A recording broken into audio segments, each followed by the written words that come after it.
খণ্ডঘোষ বিধানসভার বিধায়ক ও উকৃদ অঞ্চল তৃণমূল কংগ্রেসের উদ্যোগে সংহতি যাত্রা অনুষ্ঠিত হলো। পূর্ব বর্ধমান জেলার খণ্ডঘোষ ব্লকের উকৃদ গ্রামের শিবতলা থেকে সংহতি যাত্রা শুরু হয় এবং শেষ হয় উকৃদ বাজার পেরিয়ে Sir Rashbehari Ghosh college gate পর্যন্ত। সংহতি যাত্রায় পা মেলান খণ্ডঘোষ বিধানসভার বিধায়ক নবীনচন্দ্র বাগ, উকৃদ অঞ্চল তৃণমূল কংগ্রেসের অঞ্চল সভাপতি শেখ হাবিবুর রহমান, পঞ্চায়েত সমিতির কর্মাধ্যক্ষরা সহ বিভিন্ন অঞ্চলের অঞ্চল সভাপতি, প্রধান, উপপ্রধান সহ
রামচন্দ্রকে আমার শতকোটি প্রণাম।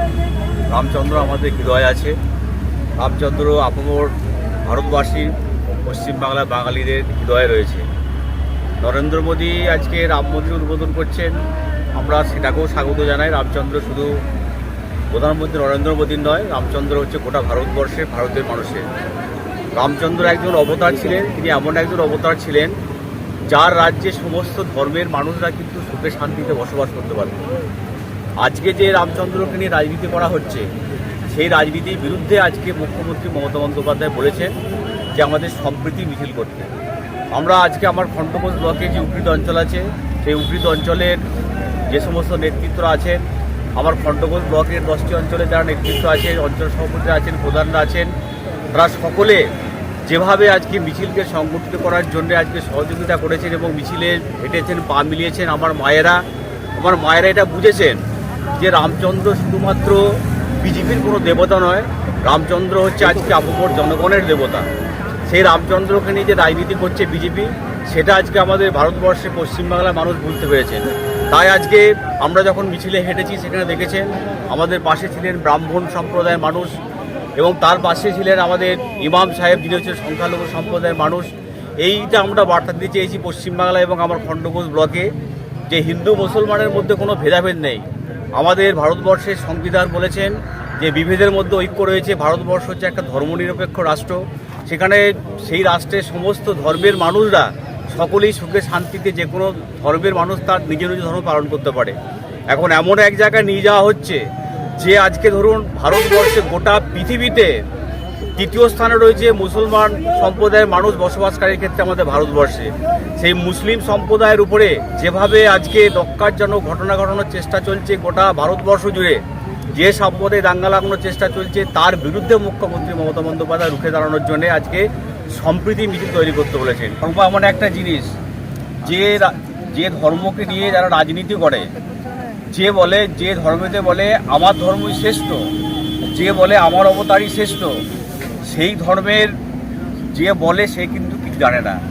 আজকে প্রধানমন্ত্রী নরেন্দ্র মোদী শুধুমাত্র নিজের প্রচার করার জন্য তিনিই বলছেন আমি ধর্মগুরু। আমি মনে করি যে ভারতবর্ষের যে গীতা আছে, ভগবদ গীতা, সেই গীতার শ্লোক থেকে আমি বলতে পারি যে মানুষ বলে যে আমি সর্বে সর্বা, সে ধর্মের সম্পর্কে কিছু জানে না। আজকে যারা বলছেন, যারা ধর্মগুরুরা বলছেন, সঠিক কথাই বলছেন। কোনো নিয়ম নীতি না মেনে যদি আজকে মন্দিরে দেবতাকে প্রতিষ্ঠা করা হয়, সেই মন্দিরে কিন্তু দেবতা প্রতিষ্ঠা তার বিপরীত হয়। আমরা চাই নিয়ম নীতি মেনে আজকে সেই জায়গায় করুক। আজকে ধরুন তারা তো এটা বলবেই, আজকে যখনই ভারতবর্ষের সম্পর্কে কথা বলতে যাওয়া হয়, তিনি যখন বলেছিলেন যে 15 লক্ষ করে টাকা ঢুকে যাবে, তিনি বলেছেন 2 কোটি করে চাকরি দেওয়া হবে।